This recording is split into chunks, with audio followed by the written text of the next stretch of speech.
Hey, it's Matt with Mile High Flight Academy. A couple weeks ago, I nonchalantly threw out the term semicircular rule and received an email or two about what is the semicircular rule in terms of flight planning. So I'm just going to make this quick video and show you guys exactly what it is and how you guys can use it when you plan a flight. So let's take a quick look right here.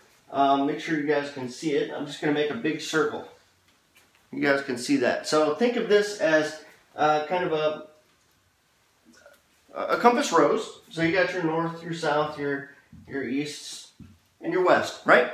Now, I'm not going to use little terms like smaller airports like Battle Creek, Kalamazoo. I know I'm pretty used to those, but not everybody is. So we're going to use New York here and Vegas on the west. So I think we can all agree that New York is over here on the east of the United States. Vegas is on the west side, right? So now when you're going into a flight planning session, you need to select altitudes when you're filing a flight plan, whether it's on Do Ask, whether it's on 1-800, whether WX Brief, or whether you're doing it some other way. And so online, military, any way that you go, you have to select an altitude. So the question is, how do you select that altitude? And the answer is this: the semicircular rule. And the way that works is if say you're in New York and you're going to fly to Vegas, in other words, you're flying westbound. This could be St. Augustine, this could be Jacksonville for all we care, or this could be Phoenix, and this could be something else that's off to the east. We'll say Tallahassee. Just making stuff up off the top of my head, obviously, figuring this out. But anything that goes westbound is going to be an even amount of altitude. So that could be anywhere from, let me just put a big old thing here. That means anything from northbound, we're talking 001 all the way down to 179. Okay, and then over here we're looking at 181 up to 360. So you could actually make this 180. So anything that goes westbound gets an even amount. So we're going 4,000, we're going 6,000, 8,000, and so forth. So it has to be an even number in order for you to fly that altitude and file it legitimately with flight service. Now, same thing in reverse if you're going east, and you can remember this: east is least, west is best. Now, I always remember it. East is least. The least that you can go is 3,000 feet. The semicircular rule doesn't even come into effect until you get to 3,000 feet. So anything below that, you're on your own. Just watch out for VFR traffic. If you're IFR, then you have to be at an even altitude. And I'll get to the IFR traffic here in just a second because I've got an amendment to this. So let's say we're 3,000 feet, or 5,000, 7,000, or 9,000.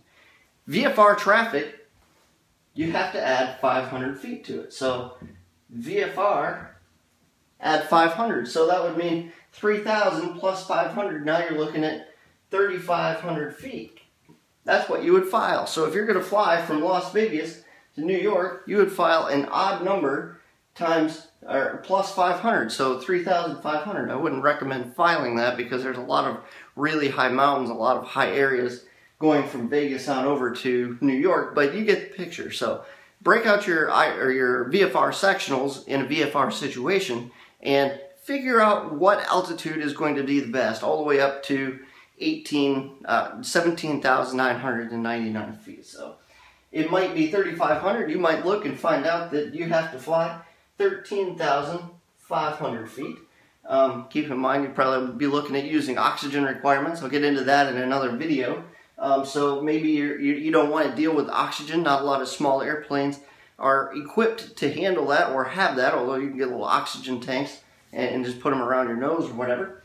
But, for the ease of planning and making everything simple, we're going to use 9,500 feet. It's a catch-all. It's easy enough. So worst case scenario, you don't have oxygen, you're not pressurized, you got mountains to fly in and around or over. select 9,500. But if you're just like me, you're in Florida, flying from St. Augustine over to like Gainesville or something, flying eastbound, or actually that'd be a westbound flight, so we would select 4,500 because that's the lowest that you can fly. Now, like I said, that's for filing purposes. You don't have to file 4,500. You could file for 2,000 if you wanted, but then at that point, the semicircular rule really is not in effect. So you could file for 2,000 and then kind of fly wherever you wanted. But the reason that this all takes place is because of ATC. They want some predictability. They want to know what altitude you're flying at. If they look at their radar and they see somebody squawking 1,200, then they expect that person to be flying at an even or an odd 500 feet if they're going eastbound, and they expect that person to be flying the other direction at an odd plus 500 feet. So that's how the semicircular rule works. That's why it exists. It's for predictability in pilots, and they expect you to maintain altitude, and that's why maintaining an altitude is so important in aviation. So now, real quick, I'm going to hit on IFR traffic. If you're flying IFR, you do not, we're going to have to get some new markers. If you're flying IFR, you do not have to put in that extra 500 feet. So you're going to fly an even. So it's going to be 4,000, 6,000, 8,000. So they expect IFR traffic to be at an even numbers, and they expect VFR traffic to be adding in that 500 feet. So now you've got two different things going on. You've got your westbound traffic at evens. You got your eastbound going at the odd thousands plus 500. So all your VFR traffic is going to be at some kind of an odd thousand, and then all of your IFR traffic they're expecting to be at some kind of an even number. Now, when you're flying IFR, you're going to get vector. They're going to give you different altitudes. They're looking at traffic. They are your eyes in the sky. So, and we'll get into all the IFR stuff in another training video. We're not going to get into that now, but just know that that is why this all exists. So that's my quick training plan here for you for the semicircular rule. If I use that and you guys weren't sure what it was, I apologize for that, but now you know. So if you guys want to learn more about flight planning, head on over to the link that's provided in this video or to Mile High Flight Academy, and we will get you set up with a flight planning course of your choice.